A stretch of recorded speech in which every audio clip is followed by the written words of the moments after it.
We're all looking for those who are making a difference, who can innovate, create, and make this world a little bit better place and contribute to our community. Stay tuned here. Young Innovations Contracting is going to share with us how they do it.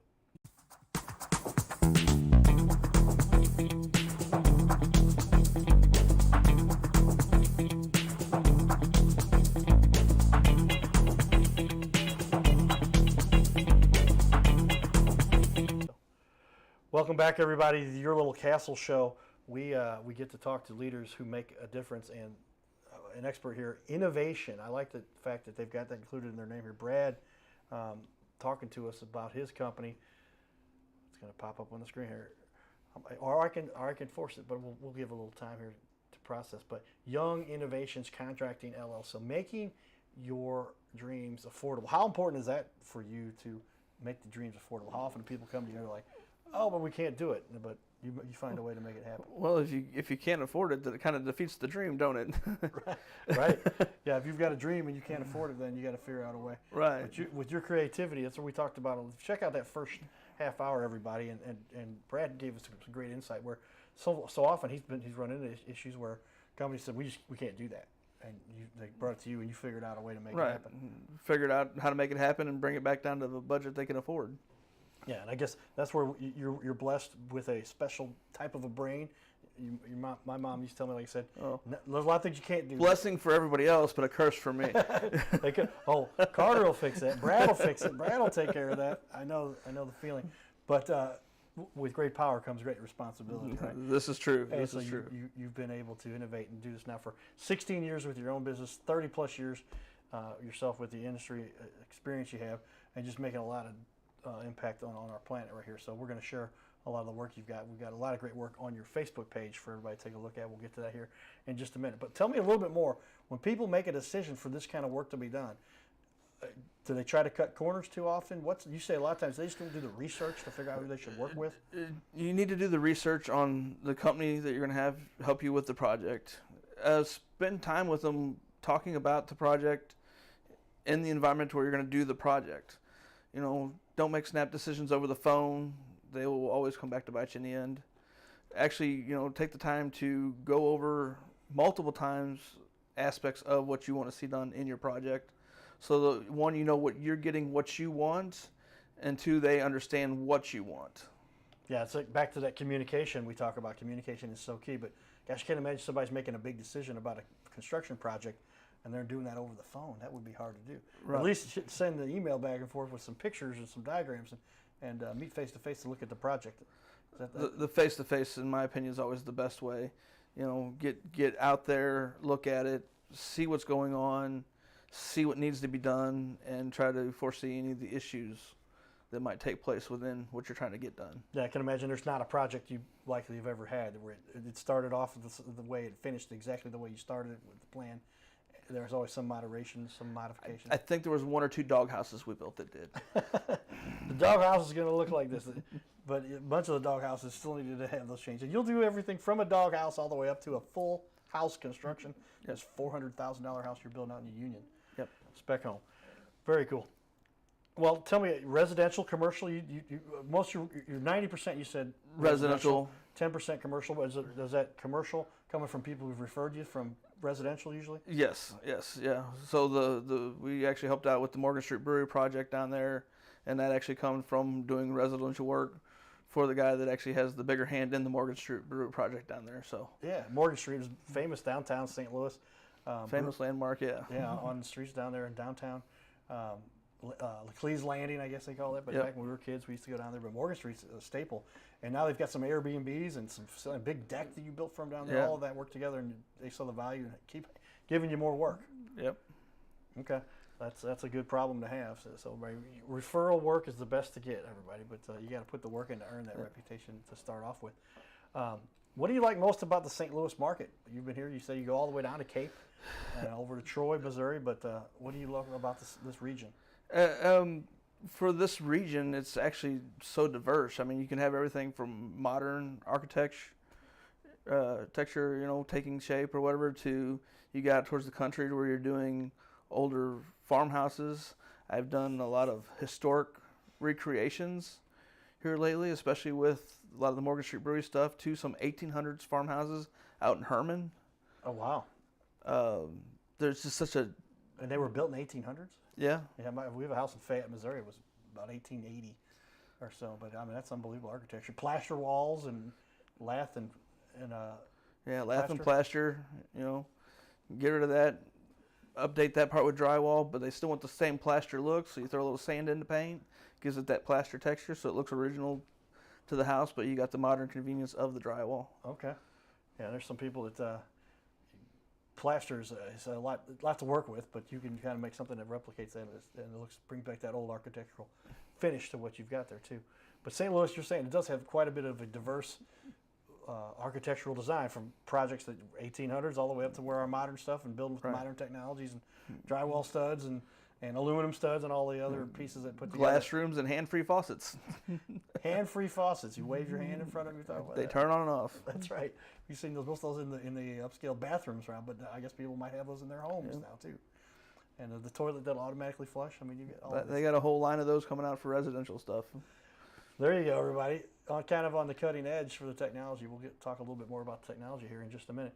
But tell me a time when you've had a client where you could tell they were in a tough situation and you said, hey, I got you. I'm going to help you out here and pull them through. They might have been left with another contract or situation. I had a lady about 10 years ago called me up. She had another contractor start a basement renovation project for her, and took about 3/4 of the money and left. Whoa. With nothing more than just a few studs up on the wall. And I was able to come in and actually take over the project and rework it and save the project and actually get it completed for her finally, to actually have that renovation project taken care of, and with what little budget she had left to get it done. Well, that's really coming through for somebody, yeah, because a lot of their money had already been spent and wasted and not complete, and then you came in and took over. The sad part is there's more times than you know that I've come across that and try everything in my power to help them out. Wow, that's not good when you've got people. I guess this happens all the time because business is tough, and some of the guys, rather than do the job right, they'll try to slap something together, say, hey, yeah, give us your down payment. You know, I mean, I can assume there's a down payment may be necessary, but make sure that you get the background on these guys. Make sure get the background. Make sure you got the notes, receipts. You know, have all your paperwork in order. You know, back to the same basics. Do your research. But you're talking about there's been many times you've seen this happen. You come in. What percentage of your projects do you say that you're taking over from somebody else? I bet you myself probably come across a good 10 to 15%. Okay, so yeah, there's just something back to about every 6 or 7 projects, someone else has tried to start it and dropped the ball somewhere. Couldn't get it done, and you said, got this. Whether it be the homeowner themselves or another contractor. So yeah, I can imagine a lot of people the do-it-yourselfers. They're the ones that are the most dangerous. You got to watch out, but they're not intentionally trying to. About 50-50 on that one. Okay. You got the one guy that thinks he really does know, and it's not a very good site. But then there's a guy that actually kind of got the right foot started, just didn't quite know where to take it from there. Yeah, well, that's part of the process of learning, but you don't need to do that on the job. Make sure you get these things up front and hire the people to do the work. When you're talking about your house, this is the most valuable asset that just about anybody's going to have. Why would you not want to make sure you get it done right? Are people trying to cut corners here, and you're coming in and saying, hey, I can still make this affordable, look good anyway? Right, and not cut the corners, actually have it, if nothing else, overbuilt by the time everything's said and done. Yeah, but you figured out with your experience how to fit within the budget and still make it look quality. You're not talking about marble and granite, but you're saying, hey, we can still finish. Actually, I have ways that I can even get you maybe even marble and granite and some of that stuff. Really? Okay. What's the average granite countertop go for these days? If you actually get to some of the man-made granites they have out there right now, they're actually getting very affordable. Like some of the kitchen setups now, for a standard, basic, smaller size kitchen, cabinets with a nice man-made granite countertop in there, you can probably actually get the countertop and the cabinets set up for just about $3,600 to $4,500. And it includes all the granite. It includes the countertops and everything. Countertops and everything to do so. Well, that's because if you got the experience and background. Now, tell me about the granite versus real granite. Is there a notable difference? Can you see any difference? you'd have to work with this stuff like 24/7, 7 days a week for like the next 30 years before you could actually walk up to either one of them and actually just pick out which one's real and which one's man-made. Really? So they've got this They're down they're real close.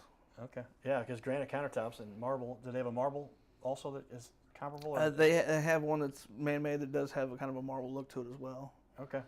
And but then adds to the value of the house is something that might be worth considering, because now you've got an upgrade to the house. If anybody doesn't have granite or marble countertops, you can always tell. And I've got a finish on my house where it looks pretty good, but you can tell it's not real marble. Right. It's just got a slate-looking finish to it, which is better than, I don't know, it's Vermica. Is that the standard? Yeah. What do they use? And it doesn't compare, does it? Yeah. Okay. Doesn't compare. Get yourself the high-quality stuff and get yourself an expert that can actually bring that to you for a reasonable cost. What's a big challenge you've overcome with your business over the years? The time where you were like, oh boy, this is going to be tough. You made it through it and made you stronger. Just the ups and downs in the markets. I mean, if the housing industry, falls out or whatever, it kind of really makes for lean years to, how to keep guys busy and stuff moving and everything else to get through the next boom spell. It's the old saying in construction: it's either feast or famine. Yeah. But somebody with your experience, you've made it through the good and the bad and the ugly and come through every time on the other side.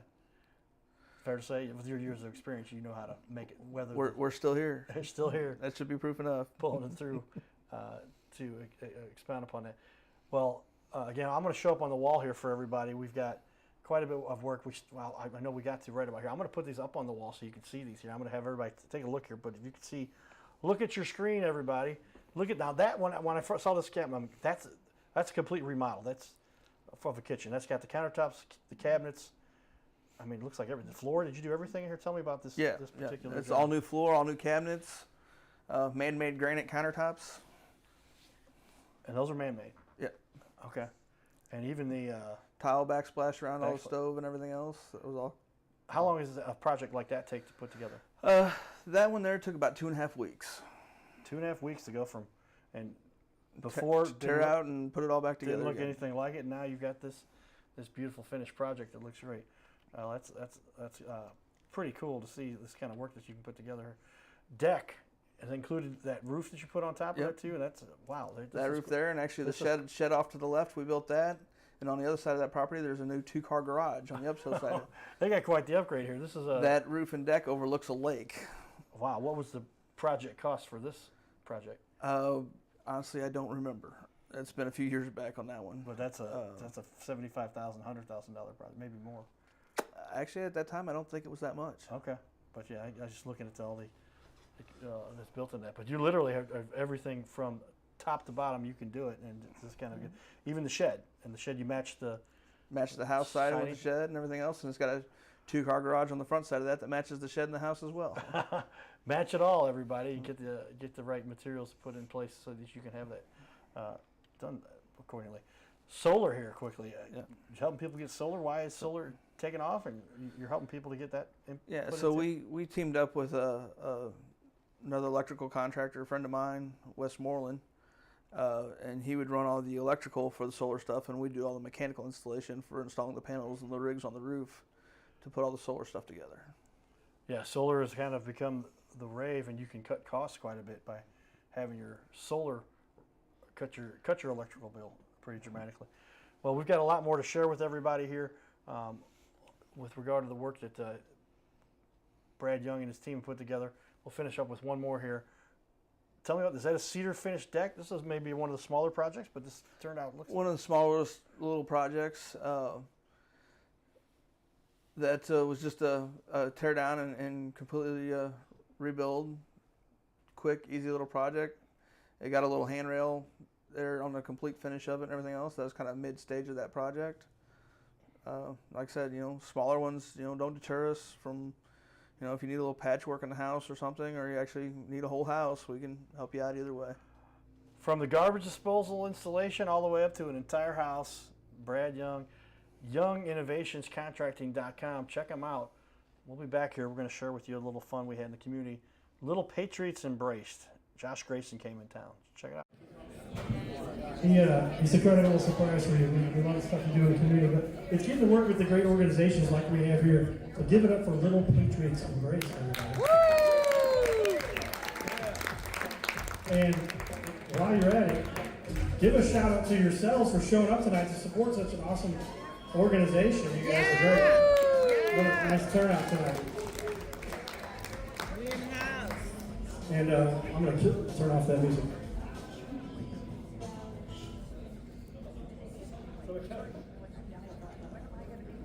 So, LPE's mission is to serve our military children during deployments. Little Patriots Embrace is celebrating its 20th year in 2025. Give it up for that. Is that cool? April 2026 will be 21 years.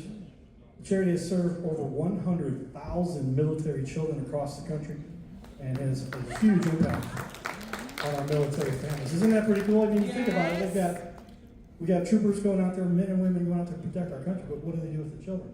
And there's no specific funding for that, right? The military people get paid a little bit for what they do, but families need some help. So Carol's made this much for 20. Congratulations, Carol. Good job. Thank you.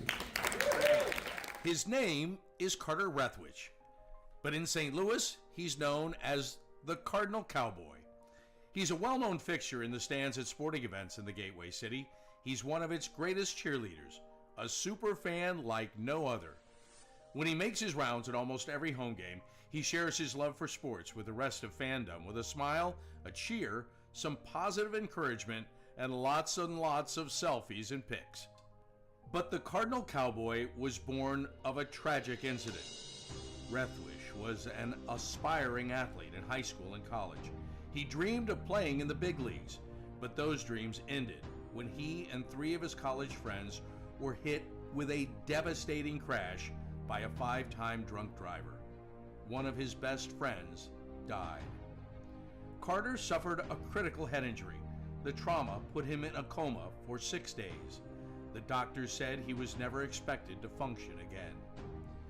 Those expectations never came true. He fought back and finished college. He was determined to prove the doctors wrong. Among other inspirations, it was his love of baseball that kept him going. And from his near-death experience, the Cardinal Cowboy emerged. His goal in life became to inspire others with positivity despite the odds, to help people believe in themselves and achieve their dreams. So after my coma, I realized that it was up to me if I was going to accomplish my goals, if I was going to reach my dreams. Despite what the naysayers would say, the people that were discouraging me, like they do everyone, it's up to me if I'm going to make it. Don't listen to the naysayers. It's up to you. You decide whether you're going to succeed, whether you're going to reach your goals. Dream, and then always, always chase your dreams. Never give up. Giddy up.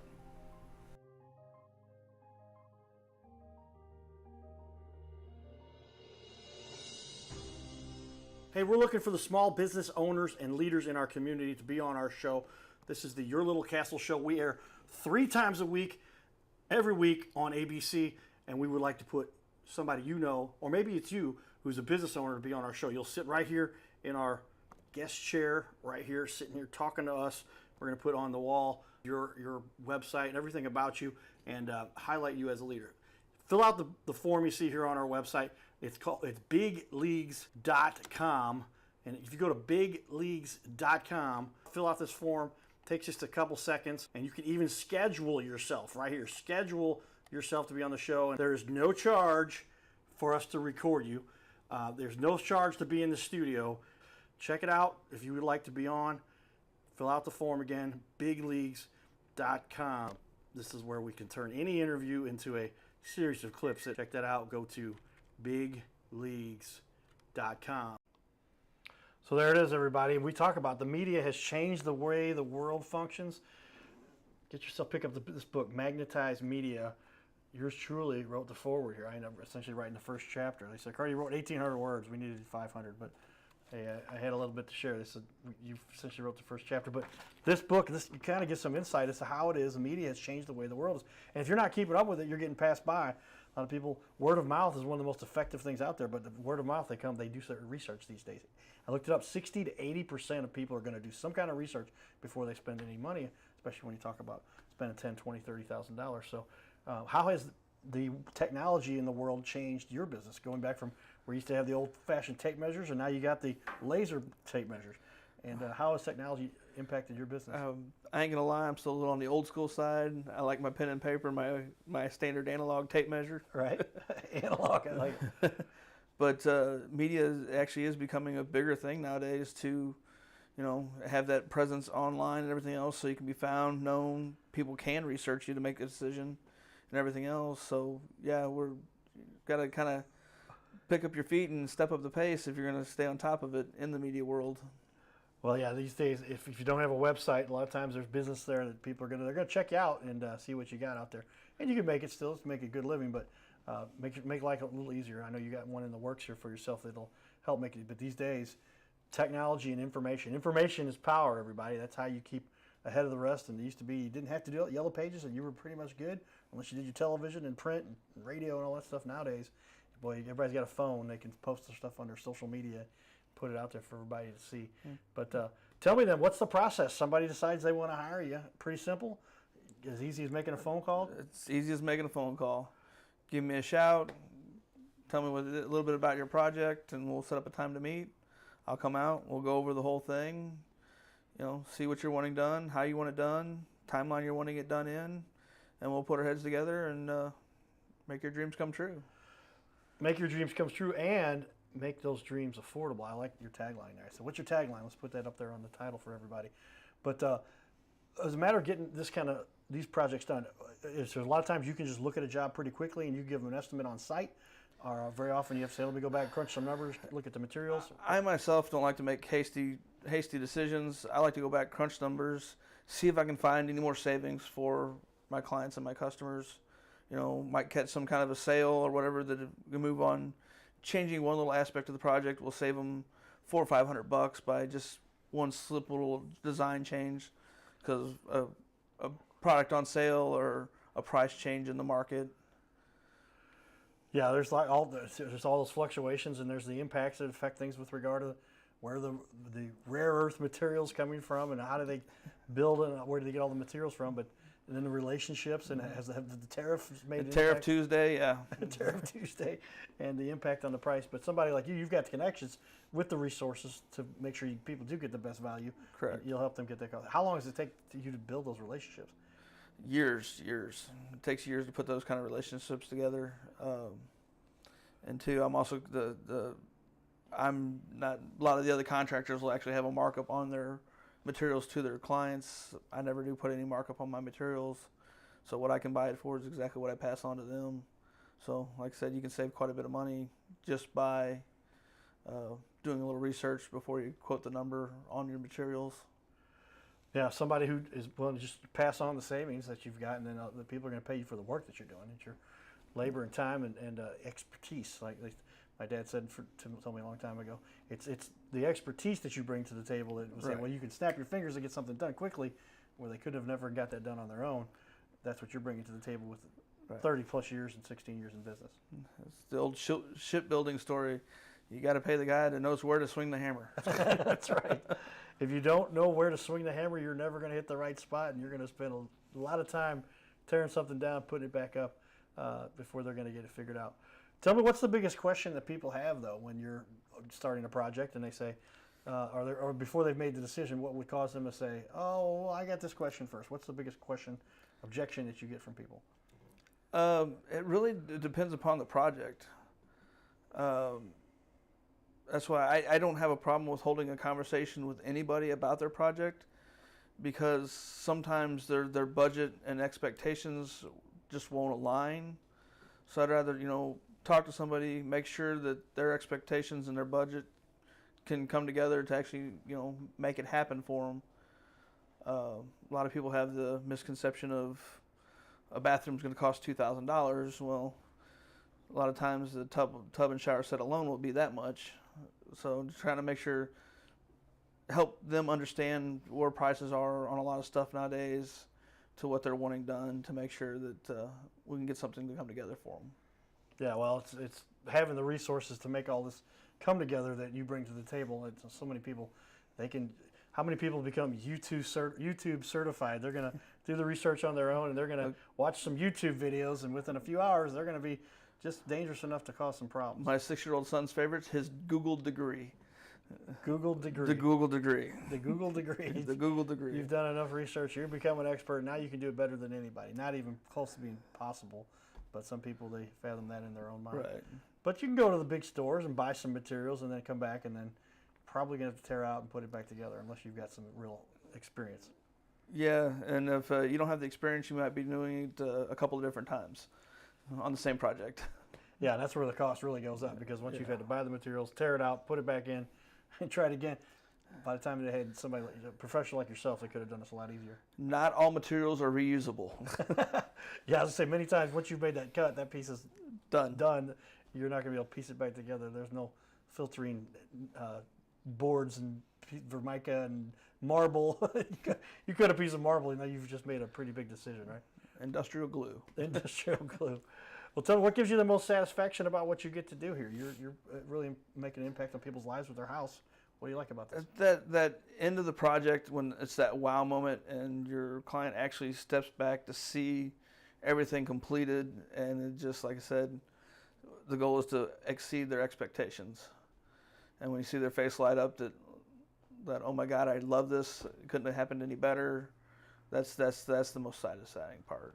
Yeah, well, that's the key to this, is building something that substantial that people can spend and you keep and use for a lifetime. Right, want it to last. I want it to last, because this may be the last place they spend with their family, because it's a long-term investment, and then you can pass it on as inheritance and something of value that they can then help for the future generations.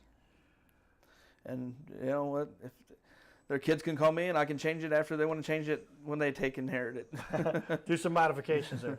But you've got some goals in the community too. Tell us a little bit. You've got a stepdaughter you've talked about, and you're working on it. I have my stepdaughter's stage 2 autistic, and we were trying to find her some resources to kind of help out with her stuff. And we're trying to get a foundation put together that actually helps challenged adults between like 18 and 55 find resources, living scenarios, just needs and everything else to kind of help them through life. Well, I can speak to that a little bit. Just I've worked with a few kids in that realm, and help them, because they want to be on their own, but they need somebody to keep an eye on them. And it depends on what level and how brain injuries. A couple of kids I've worked with, they had brain injuries like myself, but they deserve a little place on this little planet. They can contribute as well. And it looks like you're making an effort towards it. How far along the path of theirs is something you're going to launch in the next 6 months, a year? Well, hopefully within the next 6 months or so. Trying to gain a little more ground. I have a few potential, big hitters to help back it up that are talking with and kind of putting some stuff together. Well, put those resources that we can put together, everybody. Stay tuned for more, everybody. Your Little Castle Show. Got experts here sharing with you. Give it for Brad Young. We'll be back for more, everybody. Stay tuned. Giddy up.